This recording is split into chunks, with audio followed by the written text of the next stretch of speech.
Ladies and gentlemen, the famous Miss Doris Day has gladly consented to sing a few songs for us tonight. Que sera, sera. Whatever will be, will be.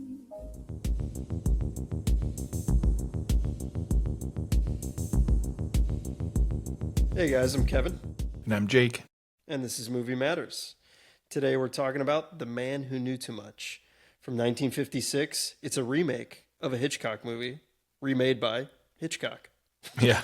Our first time seeing it, I'm just going to let you know right away, Jake. I didn't care for this movie. Really? Yeah, did you like it? Thought it was okay.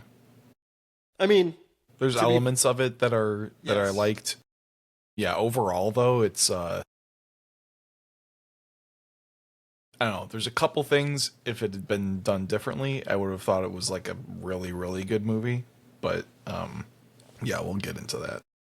Yeah, I mean, I didn't dislike it, I just didn't. I mean, maybe we just have been hyping up that BHE, that big Hitchcock energy lately, because his other movies are awesome. And this movie, I was like expecting it to be like, you know, super suspenseful and entertaining, and it was neither of those things, in my opinion. It just was kind of boring to me, and the plot was not very. I don't know. It felt like it was missing something.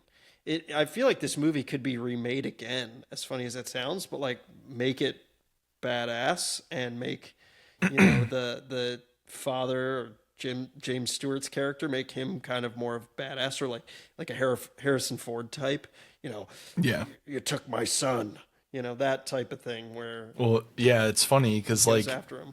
Yeah, I was trying to think of like, because this movie has both kind of like Indiana Jones vibes and like Bond vibes, in that like it's like a, you know, international political intrigue, you know, like how Bond, you know, can get, and then it's got like the exotic locations, you know, that Indiana Jones, you know, is kind of famous for.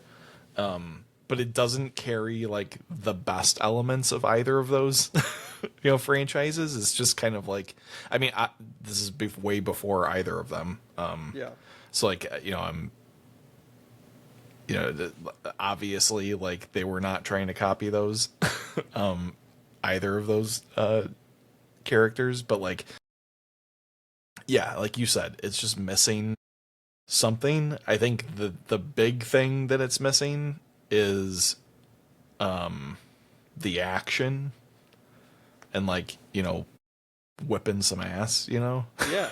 Like I feel like it needed that, and that was not in it at all. And I think we're maybe just accustomed to that, and that's kind of what we were expecting, and maybe that's why we were like a hair disappointed with the movie. Like, I don't know, I wanted like born vibes, you know what I mean? Or like Taken. Yeah. Or Yeah. like, again, like Harrison Ford, like kicking some ass, like the family man, just like, all right, I need to take matters into my own hands and get my son back and Yeah. punch people in the I mean, face. he even said he was a doctor in World War II. Like he might have, you know, kicked some ass in World War II. You don't know. You know, that like there's some stuff, you know, that yeah, I think they could have made it a little bit more not as like pacifistic, if that like makes sense. Yeah. Like everything just kind of happens to Jimmy Stewart instead of like him like trying to like advance the plot himself, you know. Yes. Like I'm getting way ahead, but like the scene in the chapel where he's like, he hears his son. I was expecting him to grab a chair and just beat the fuck out of people with, right. with like a, you know, one of those chairs that for the congregation, if you will. That's what I was like. I was like, do that. Like, what are you doing? Yeah. I mean, again, this is a movie from the 50s, and they didn't really have that ass-kicking nature that everyone loves now. Well, Hitchcock doesn't do that. No. Really. So No.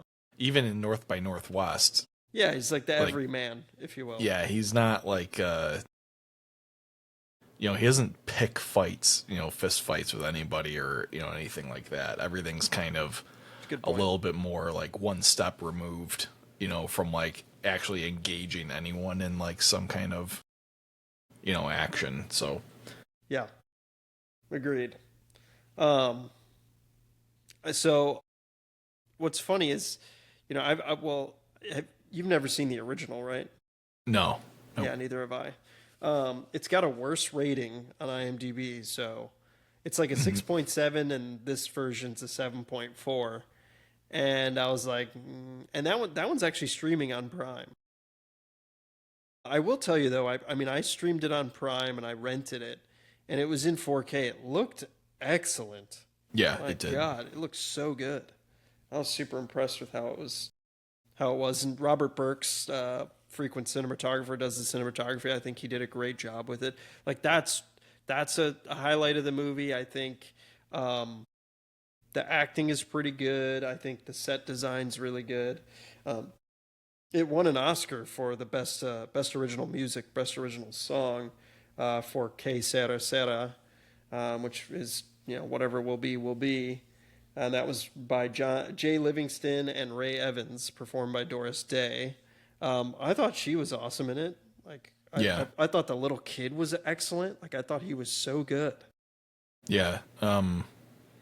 Yeah, like all of the characters are like really well crafted.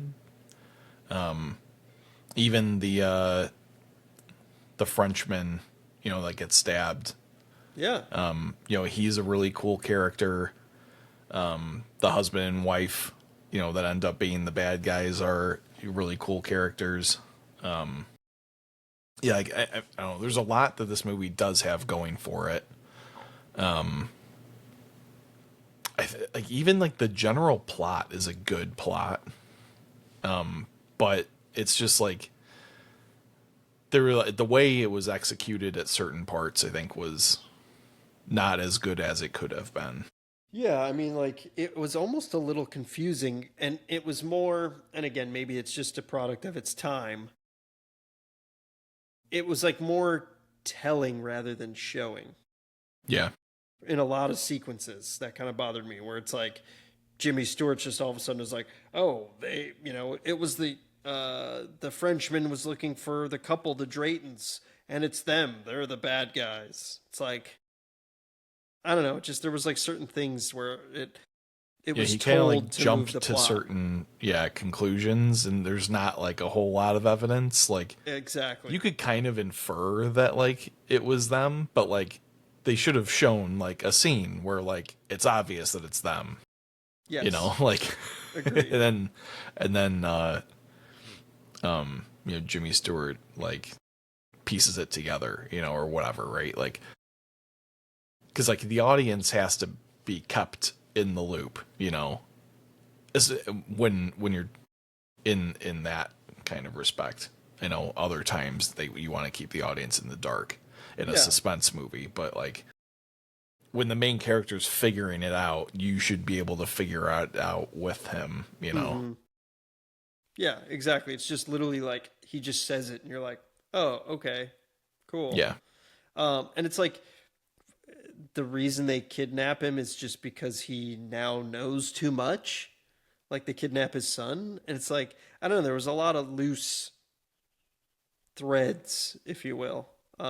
It just, I don't know. It was like, I just didn't care enough. Where I don't know. The plot was just too loose to me. Yeah, like I feel like it could have been stronger too if we got more of the husband and wife figuring out like what do we do now, as well as Jimmy Stewart and Doris Day figuring out like what do we do now, because like these like that couple was basically just on like mission to like pay a hitman, like, I mean, which is not like, that's like a bad crime. I'm not trying to diminish that, but like they upgraded to kidnapping. And then it's like, well, okay, like your only options are really to upgrade to murder from there, like, so like, like it's just, they went from being not too bad of criminals to like their only option is to go like all the way, but like that's not explored really until like the very like last like 5 minutes of the movie. Yeah, agreed. I mean, it would have been cool if it like starts with the secret agent, the Frenchman, um, Louis Bernard. It would have been cool if it like starts with him, and like it's about him like looking for people, and like he's the central point, and then it shifts perspectives to the couple, and then he gets killed, and then it's now on them. I don't know. I think like something like that could have really helped. Um, Again, it's a Yeah. 50s movie. It's Yeah, because I think there were too many twists in the beginning, and like that wasn't helpful. yeah. Also, like on who the bad guys are. Like, there's a few different people that you think is the bad guy until it finally, you get the revelation that it's the couple. But And like, again, that revelation is like so unearned. right? Yeah, exactly. So I don't know. That's like my problem with it. I mean, I didn't rate Yeah. it too high. But I mean, like I really liked the whole first act though, as like barring that the revelation at the end, like that whole sequence of like you don't know who Louis Bernard is, and like Doris Day's kind of picking up that like this guy's asking a lot of weird questions. Like this is the kind of stuff that like you're supposed to look out for when you're like traveling abroad to, like strange places, and like that kind of thing, and like kind of using like the audience's, suspicions and hesitations to pull your focus toward Bernard as the the bad guy. And then they disarm you with the couple, like joining them for dinner and like all that stuff too, and Bernard doing some like other shady things, and then finally that information transfer from Bernard to Jimmy Stewart, that there's going to be an assassination, I thought was really, really cool. And like turning Bernard into the like guy, the good guy, who gets killed, was interesting, and I feel like was a really good setup. And then I think Act 2 is like a little bit of a, there's too much with like too little payoff. Yeah, I agree. And it's like it felt like, all right, Jimmy Stewart's going to go one way and Doris Day's going to go another. Like they're kind of figuring it out, but they're like trying to figure it out together, but it's like one figures out something's a little different, and then they go out, and then the other one comes back, and then it's, vice versa. And that was kind of like a little tedious for me. Yeah, the wild goose chase to like the taxidermist wasn't necessary, like there wasn't anything, there was no payoff to that sequence. Except like for maybe Jimmy Stewart getting bit by a taxidermy lion, yeah. which is ridiculous. It like tonally didn't fit with the movie, it's like, yeah, kind of weird. But it does add, I think the reason he does that is because he wants suspicion, and he wants that question of like, is he in the right place? Are these people really being truthful? It poses a lot of questions, and I think that's what Hitchcock's really going for, and I get that. But again, I agree with you. It's like not really needed, but I do like the part where the friend is talking to Joe, Doris Day, and is like, oh, I thought he was going to a church or something, a chapel. And she's like, she has that revelation of like, oh, it's not a person. It's a place. I thought that was really cool. Yeah, I think that like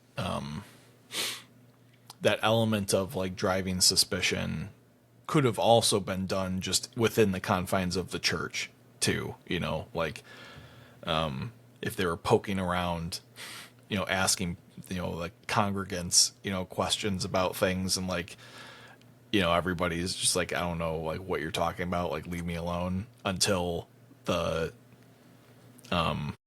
husband, shows up as the pastor, and then that's the big, reveal.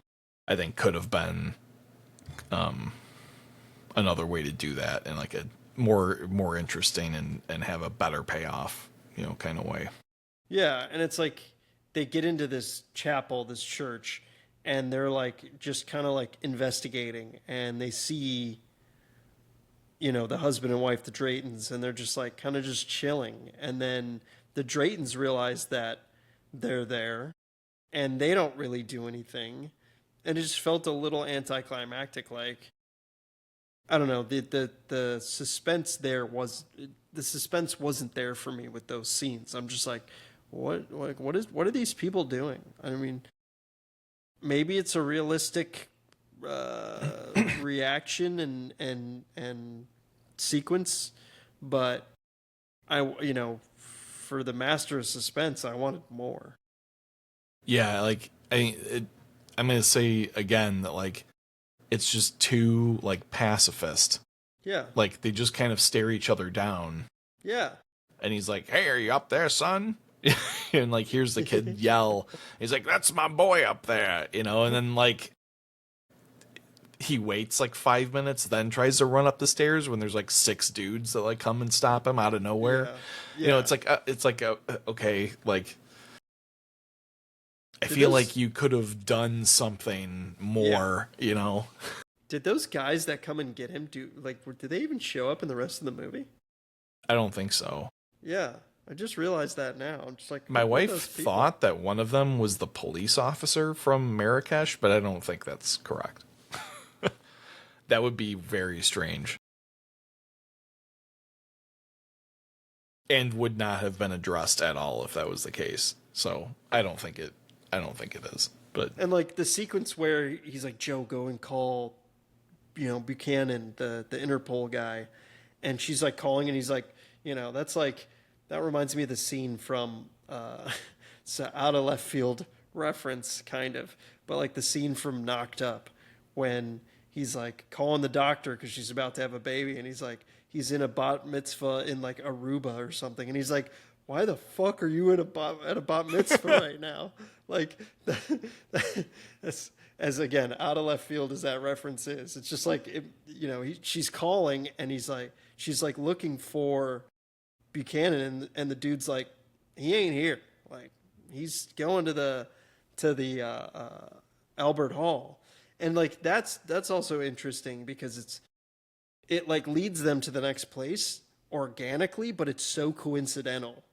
Do you know what I mean? Yeah. Well, so at that scene, when he says like, "Oh, Buchanan, is going to the concert at Albert Hall," I was like, "Oh, Buchanan's the target."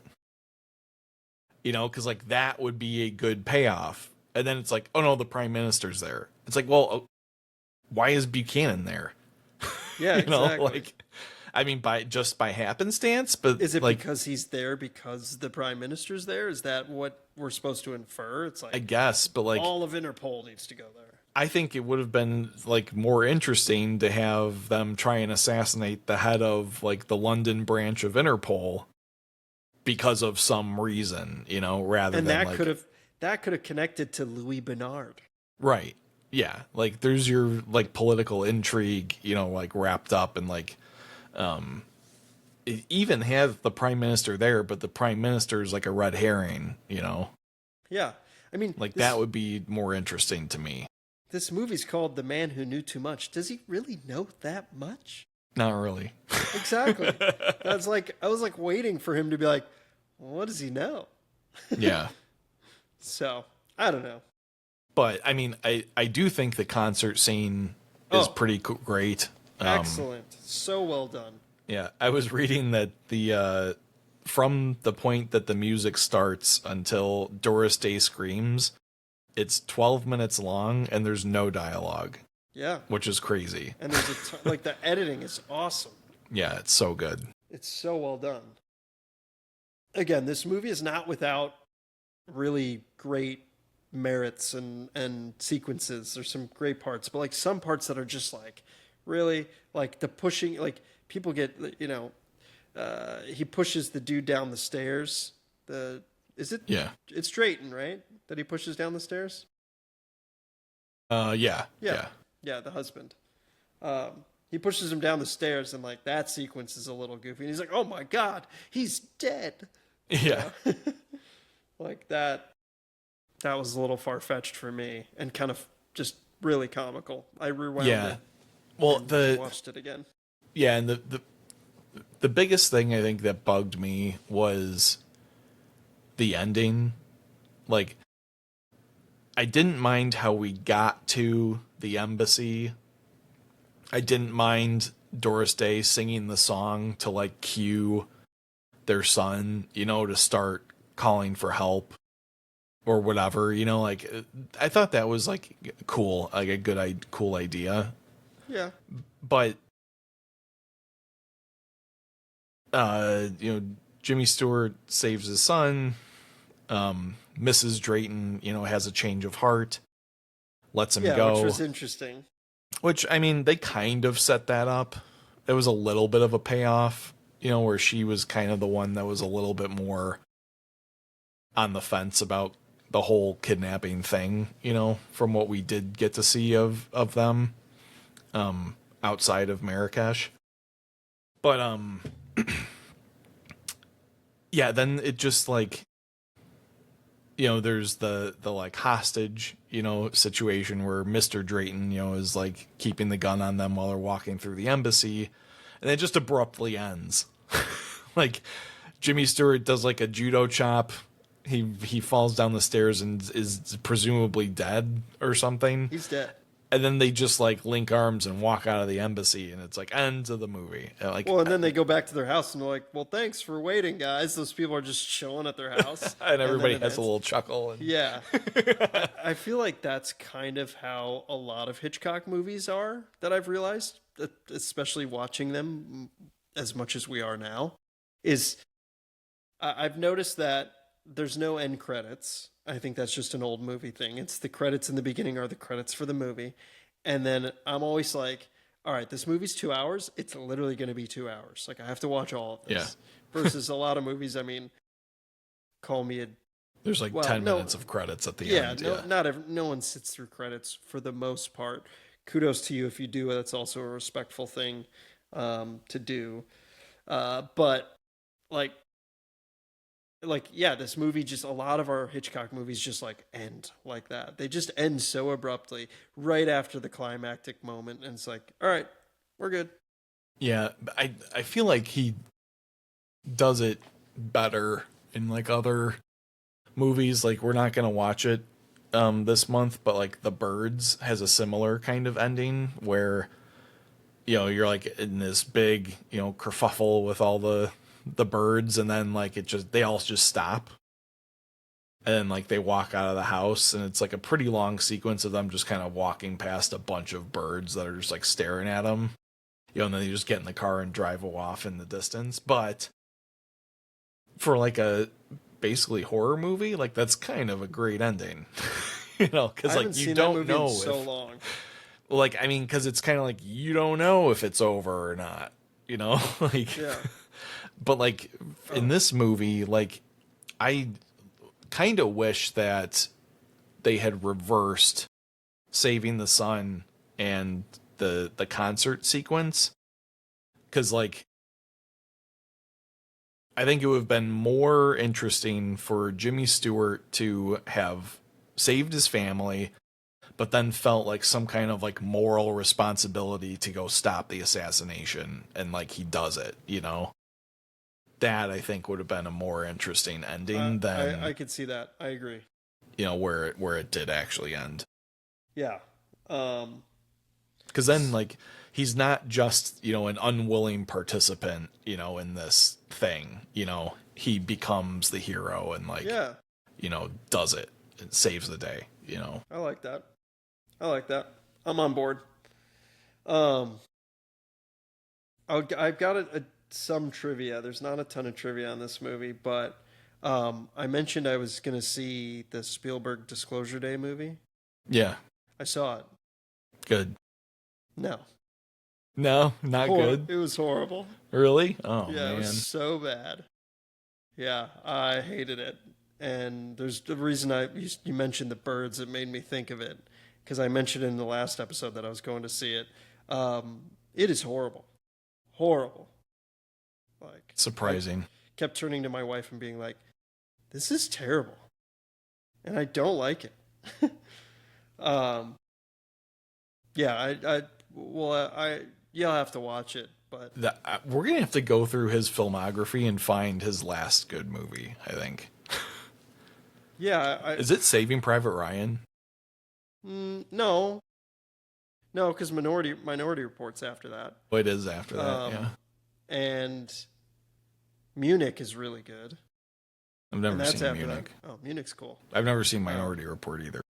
Did you ever see Ready Player One? Ready Player One's awesome. Oh, yeah, in my yeah. opinion. I think that's his most recently. I forgot he did that. Yeah. His most recent movie but like I haven't seen War Horse, which I hear is good. I haven't seen Lincoln. I haven't seen the BFG. I haven't seen Bridge of Spies. I haven't seen West Side Story. Oh, Bridge of Spies is a decent movie. That's Tom Hanks, isn't it? Yes. I think he did The Post. I'll have to double check that. But I don't recall if I've seen that. I just feel like a lot of his movies lately haven't been great. And he needs to get back to like Jaws, Jurassic Park. Yeah. Peak Spielberg. It's kind of because those are like two. I mean, they're basically horror movies. Yeah. And then like he didn't do any more horror movies. Oh, like at all. The War of the Worlds was awesome with Tom Cruise. Yeah. I thought it was great.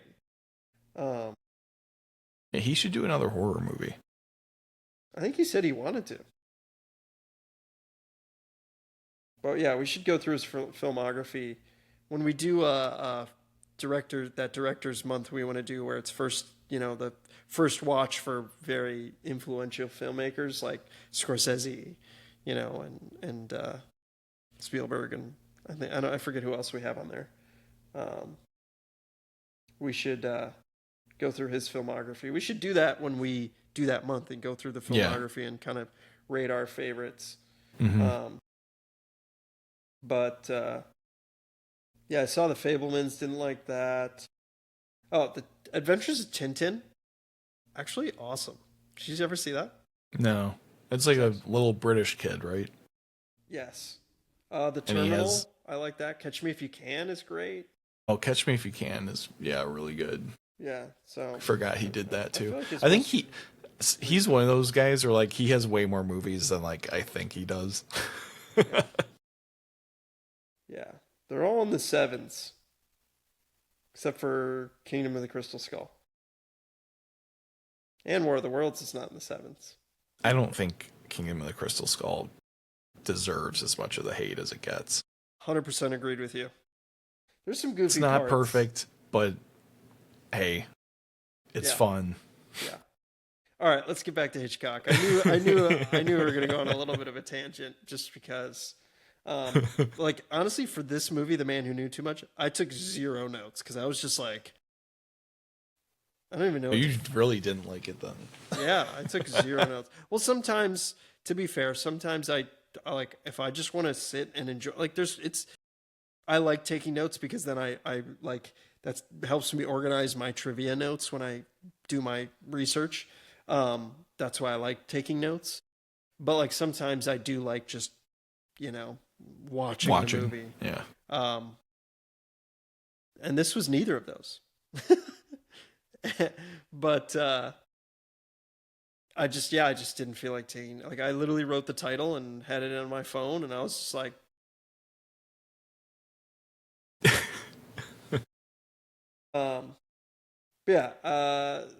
there's some interesting stuff, like I said.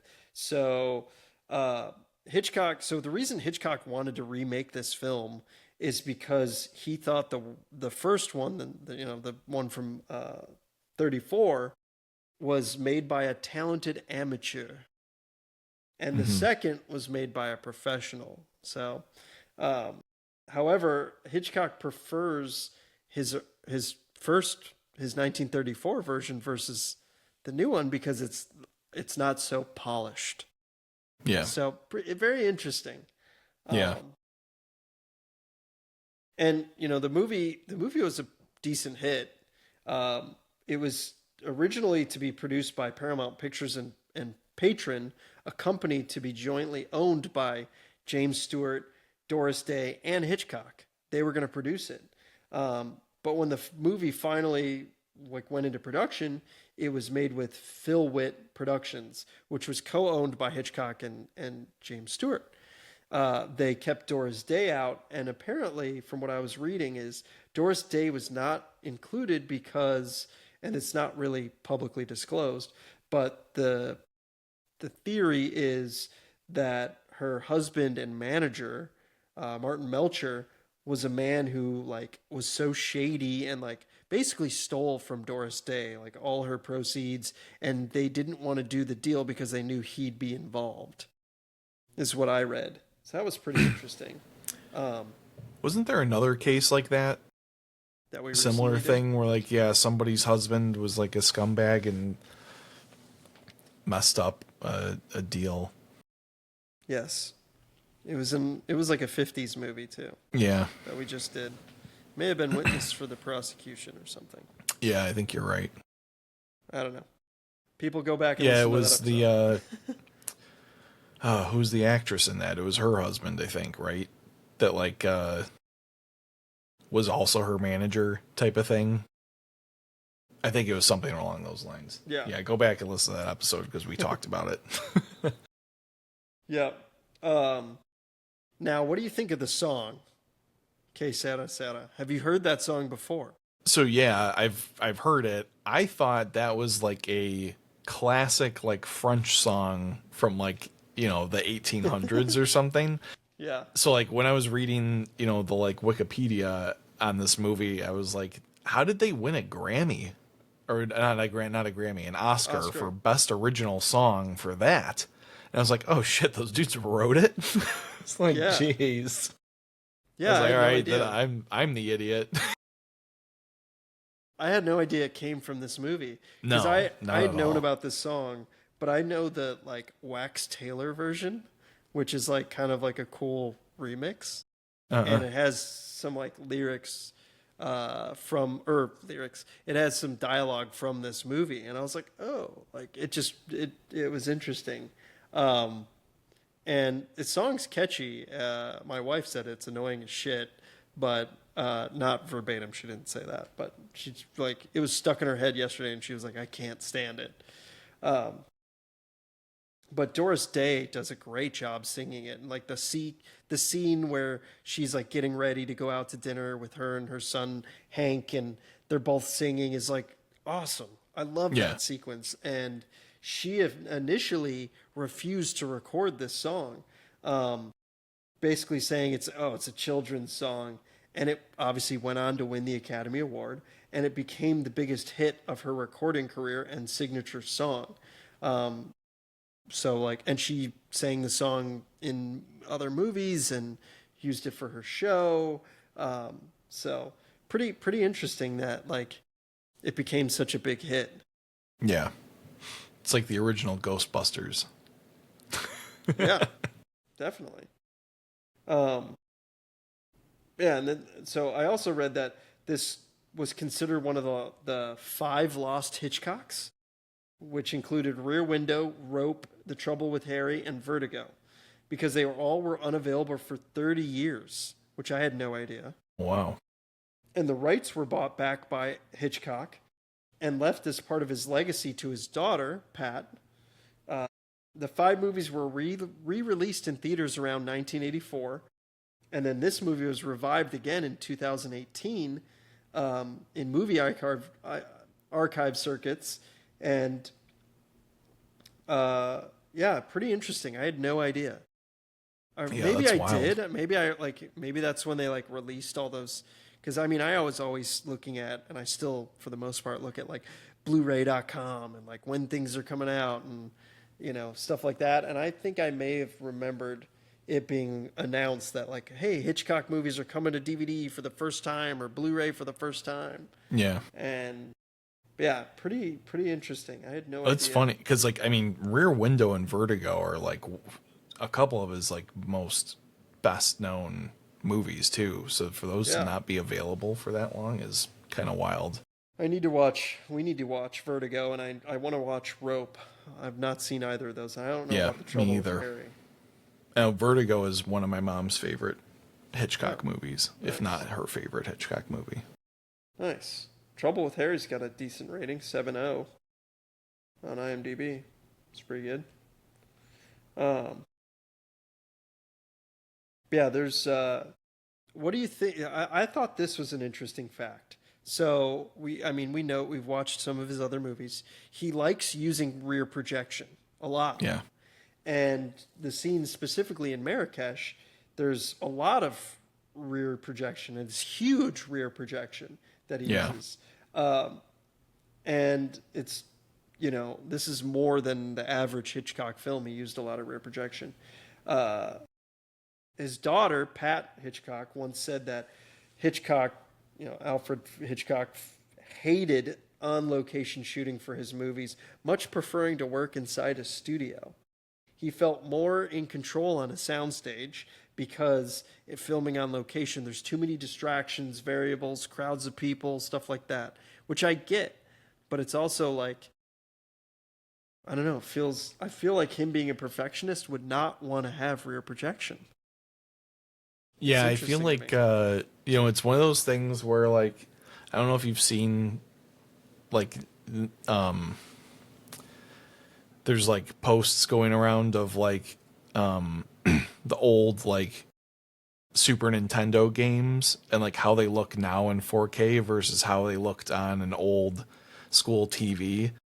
And, like, they actually look better on an old school TV because they're designed to like get blurred, and like so the colors would actually like blur together and like make like a better image. Yeah. So like I feel like that's kind of like the deal with rear projection, is they were like, well, the quality is only gonna ever be X, so like this is the best that we'll ever be able to get, Yeah. and like obviously now it's much better. Yeah. Would you but, say it's distracting? No. Like he like one of the things I actually noticed was how good the editing was between like the real on location shots and the scenes with the rear projection. Like even like continuity between the two shots. Dude. Like I was really surprised that they put that kind of effort in. But yeah, I mean, I think he's probably one of the best utilizers of it. So there's one shot that I was like, holy crap, that was awesome. And it's when the Draytons are leaving with Hank in their car out of the chapel. And you can see Doris Day. You can see Joe's character in the very background. And she turns. And then the scene cuts to her on the street of the chapel. And it's like rear projection before where it shows the Draytons. And it cuts to her on the street and her turning. And the turn is like perfectly cut. And I was like, holy crap, that was awesome. That was really impressive to me. So I wouldn't say it's distracting to me either, but it's like, it's the. I mean, you can tell, but like the DiCaprio on the couch or the chair in Once Upon a Time in Hollywood. So I think honestly that's like almost what I've picked out the most in all these Hitchcock movies we've watched is the editing is awesome in all of them.